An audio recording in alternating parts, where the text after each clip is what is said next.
తేజ బలవన్మరణానికి పాల్పడ్డాడు. సాయి తేజ బలవన్మరణానికి కారణం సమతా కాలేజీలో ఉన్న లెక్చరర్స్ అని అంటూ ఉన్నారు. ప్రస్తుతం ఆ లెక్చరర్ నెంబర్ నా దగ్గర ఉంది. ఒకసారి ఆమెకి ఫోన్ చేద్దాం. ఆమె పేరు నేను చెప్పాలని అనుకోవడం లేదు.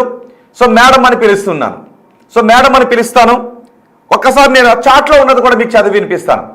సో ఆ చాట్ను చూసిన తర్వాత ఒక గురువు స్థానంలో ఉన్న లెక్చరర్ ఒక స్టూడెంట్తో ఇలాంటి చాట్లో అనుమానాస్పదంగా మీకు అనిపిస్తుందా లేదా మీరు కామెంట్ చేయండి ఒకసారి. నేను ఒక్కసారి ఆ చాట్ కూడా మీకు చదివి వినిపిస్తాను. ఒక్కసారి ఆ లెక్చరర్కి నేను ఫోన్ చేస్తాను. ఇక్కడ నుంచి ఆ లెక్చరర్కి నేను ఫోన్ చేసిన తర్వాత ఆమె తీస్తుందో లేదో చూసి ఆ తర్వాత మనం చాట్ గురించి మాట్లాడుకుందాం. మీరు కూడా కామెంట్ చేయండి. అంతేకాదు ఎక్కడైనా మీ లైఫ్లో మీరు చదువుకుంటూ ఉన్నప్పుడు ఇలాంటి ఘటనలు ఇలా మీరు ఫేస్ చేశారా? మీరు అమ్మాయిలైనా అబ్బాయిలైనా మీతో గురువులు ఎలా ఉన్నారు? ప్రస్తుతం మీరు స్టూడెంట్స్ అయితే ప్రస్తుతం మీతో గురువులు ఎవరైనా ఇలా ఇబ్బందికరంగా ఉన్నారా? ఒకవేళ మీరు చదువు కంప్లీట్ చేసిన వాళ్ళైతే మీతో ఎప్పుడైనా గురువులు ఎలా ఉన్నారా? ఎందుకు అంటే తల్లి తండ్రి తర్వాత మన స్థానాన్ని గురువుకి ఇస్తాం. గురువు స్టూడెంట్ని బిడ్డలాగా చూసుకోవాలి తప్ప కామం కళ్ళతో కాదు చూడాల్సింది. అందుకే నేను మీ అభిప్రాయాన్ని అడుగుతున్నాను. ఇది ఒక సామాజిక కోణం కాబట్టి గురువులే ఇలా ఉంటే విద్యాబుద్ధులు చెప్పాల్సిన గురువులే పాఠశాలల్లో ప్రేమ పాఠాలు చెప్తాను కామ పాఠాలు చెప్తాను అంటే విద్యార్థులు ఎట్టిపోతారు. ఒక్కసారి నేను ఆమెకు చెప్తాను. డియర్ మేడం, మీపై ఆరోపణలు వచ్చాయి. సమతా కాలేజీలో స్టాటిస్టిక్స్ మేడం ఇద్దరు మేడమ్స్ మీరు బహుశా ఈ న్యూస్ చూస్తూ ఉండుండొచ్చు, ఎందుకంటే ఇది మీ గురించే కాబట్టి. లేదు ఆ మేడంకి తెలిసిన వాళ్ళు ఎవరైనా న్యూస్ చూస్తూ ఉంటే లింక్ పంపించండి, మీకోసమే టెలికాస్ట్ చేస్తున్నారు, న్యూస్ జరుగుతుందని చెప్పండి. ఒక్కసారి మీరు రియాక్ట్ కండి. నాకు ఒక్కసారిగానే షాక్ అయ్యాను, నమ్మలేకపోయాను. ఒక మహిళా గురువు ఇలా మగ గురువులు పనికిమాలిన కొంతమంది పనికిమాలిన మనస్తత్వంతో ఉన్న కొంతమంది మగ గురువులను నేను చూశాను. అందుకే వాళ్ళు కీచక గురువులు అని పిలుస్తాను. సో ఒక్కసారిగా నేను ఈ ఘటన చూసేసరికి నేను కూడా ఒకసారి షాక్ అయ్యాను. అందుకే నేను ఫస్ట్ నమ్మలేకపోయాను. సో ఒకసారి నేను మీతో మాట్లాడతాను మ్యామ్, మీరు ఒకసారి ఫోన్ ఆన్సర్ చేస్తే నిజమా కాదా తెలుసుకోవాలనుంది నాకు. సో మీ వెర్షన్ ఏంటి? అందరూ మిమ్మల్ని వేలు పెట్టి చూపిస్తున్నారు మేడం. సో నేను మీ పేరు చెప్పాలనుకోవట్లేదు, గోప్యంగానే ఉంచాలనుకుంటున్నాను. సో నేను అందుకే మీ పేరు చెప్పను, కానీ నేను మీతో మాట్లాడాలనుకుంటున్నాను. నిజమా అబద్ధమా? మిమ్మల్ని ఇరికించారా? లేదు మీరు అలా ప్రవర్తించారా? మిమ్మల్ని కావాలని తప్పుపడుతున్నారా? లేదు నిజంగానే మీరు అతన్ని లైంగిక వేధింపులకు గురి చేశారా? నేను మీతో మాట్లాడాలనుకుంటున్నాను. ఒకసారి నేను మీకు ఫోన్ చేస్తున్నాను, మీ నెంబర్ నా దగ్గర ఉంది. మీరు ఒకసారి ఫోన్ తీయండి మేడం, వాస్తవాలు తెలుసుకుంటాను. మీరు ఏ వాస్తవం చెప్తే నేను అది వింటాను. రింగ్ అవుతుంది. ఆ లెక్చరర్ ఫోన్ తీస్తే మీరు ఒకసారి వాస్తవం చెప్పండి. మీరు చెప్పేదే నేను వింటాను. కొన్ని క్రాస్ చేయను మిమ్మల్ని. మీరేం చెప్తే నేను అది వింటాను. జస్ట్ వాస్తవం ఏంటి మీ మాటల్లో నాకు వినాలని ఉంది.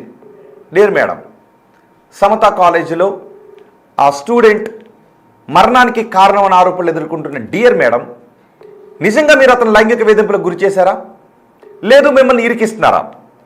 రింగ్ అవుతోంది, ఫోన్ రింగ్ అవుతోంది, ఆమె ఫోన్ ఆన్సర్ చేయడం లేదు. ఇంకొకసారి నేను ట్రై చేస్తాను మేడం. ఒకవేళ మీరు భయంలో ఉండొచ్చు, అది అబద్ధం అయితే మీరు బాధలో ఉండొచ్చు. ఒకవేళ అది నిజమైతే మీరు భయంలో ఉండొచ్చు, అది అబద్ధం అయితే మీరు ప్రస్తుతం బాధలో ఉండొచ్చు. మీరు భయంలో ఉన్నారా, బాధలో ఉన్నారా? మీరు అతను లైంగిక వేధింపులకు గురి చేశారా? ఒకసారి మీరు మాతో మాట్లాడవచ్చు. జస్ట్ మీరు ఏం చెప్తే నేను అదే వింటాను. జస్ట్ మీరు ఫోన్ రింగ్ అవుతుంది కాబట్టి మీరు జస్ట్ ఆన్సర్ చేయండి, నేను క్రాస్ చేయను మిమ్మల్ని. ఫస్ట్ మీరు ఏం చెప్తే నేను అదే వింటాను. మిమ్మల్ని ఇరికించారా, మీరు వేధించారా? జస్ట్ నాకు కావాలి. అండ్ ఆ చాట్ చూస్తున్న మిగిలిన వాళ్ళు కూడా అదే స్కూల్లో చదివిన పాత విద్యార్థులు కూడా చాలామంది ఉంటారు కదా. సో వాళ్ళు కూడా తెలుస్తుంది కదా, మీరు కూడా రియాక్ట్ కండి ఒకసారి. లేదు మీ లైఫ్లో ఇలాంటి గురువులు ఎప్పుడైనా ఉన్నారా? రింగ్ అవుతుంది. మీ అభిప్రాయం కమెంట్ బాక్స్లో తెలియచేయండి. కొంతమంది చేశారు. ఇప్పుడంటే సోషల్ మీడియా ఉంది కనుక భయం లేదు సార్. 2010లో చాలా అరాష్ చేసేవాడు మా సోషల్ సార్ అని ఒకరు కమెంట్ చేశారు. ఓకే, 2010లో ఒక సోషల్ టీచర్ సోషల్ సార్ వేధించేవాడంట. ఇంకొకరు కమెంట్ చేశారు మీ ఓవర్ యాక్టింగ్, వాళ్ళిద్దరు ఓవర్ యాక్టింగ్ ఏముందని. పోనీ మీరు కమెంట్ చేయండి, నేను కూడా అదే అడుగుతున్నా. ఒక టీచర్ అతను మరణించాడు అంటే బహుశా ఈ కామెంట్ చేసింది ఆ స్కూల్ సంబంధించిన వాళ్ళు అయి ఉండాలి, లేదు ఆ మేడంకి సంబంధించిన వాళ్ళు అయి ఉండాలి. ఎందుకంటే మీ ఓవర్ యాక్టింగ్ వాళ్ళిద్దరూ ఊరేసుకుని చావడం. మరి ఈయన చనిపోయాడు కదా, సాయి తేజ్ చనిపోయాడు కదా, డిగ్రీ చదువుతున్నాడు, వాళ్ళ పేరెంట్స్ ఎంతో కళలతో తను చదివించుకుంటూ ఉంటారు కదా. లైంగిక వేధింపులకు గురి చేస్తూ బ్లాక్మెయిల్ చేస్తారు ఆ మెసేజ్ల్లో. దానికి మళ్ళీ ప్రశ్నిస్తే ఓవర్ యాక్టింగ్గా నేను అడుగుతున్నాను. బహుశా ఇందులో ఓవర్ యాక్టింగ్ అని కమెంట్ చేసిన వాళ్ళు ఆ మేడమ్స్కి చెందిన వాళ్ళు, వాళ్ళకి తెలిసిన వాళ్ళు ఇన్ని ఉంటారు. మీరు చెప్పండి ఒకసారి, నేను ఏం అడగను. అవునా కాదా? వేధించారా లేదా? లేదు మేడమ్స్ ఇద్దరు లెక్చరర్స్ని ఇరికిస్తున్నారా? జస్ట్ వాళ్ళ మాటల్లో నేను వినాలని అనుకున్నాను. Dear madam, dear Samatha college madam, ఎవరైతే ఆరోపణలు ఎదుర్కొన్నారో ఆ మేడం, మీరు అబ్బాయిని వేధించారా లేదా? నేను చాట్ చదువుతాను, వేధించారో లేదో ఒక్కసారి మీరే చెప్పండి.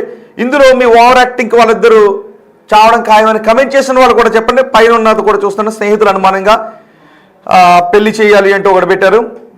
What is this happening with సనాతన ధర్మ విమెన్ అని ఇంకొకరు పెట్టారు. ఓకే, మనకు అది కాదు, గురువుకు నేను గురించి చూస్తున్నా. జెండర్ని పక్కన పెట్టేయండి. కొంతమంది పురుష గురువులు ఉన్నారు, కీచక గురువులు, కొంతమంది మహిళా గురువులు ఉన్నారు. కానీ ఇక్కడ సాయి చనిపోయాడు కదా, సాయి చనిపోవడానికి అందులో ఉన్న చార్ట్ ఉంది కదా, అందులో ఉన్న చార్ట్ ఒక్కొక్క లైన్ చదువుదాం.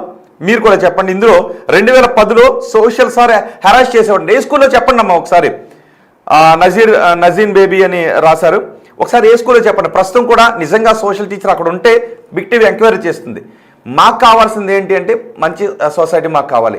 ఎవరు వేధింపులతో ఇలా గురి కావద్దు, ఎవరు భయపడద్దు, ఎవరు బ్లాక్మెయిలింగ్కి భయపడద్దు. మేమున్నాం. Big TV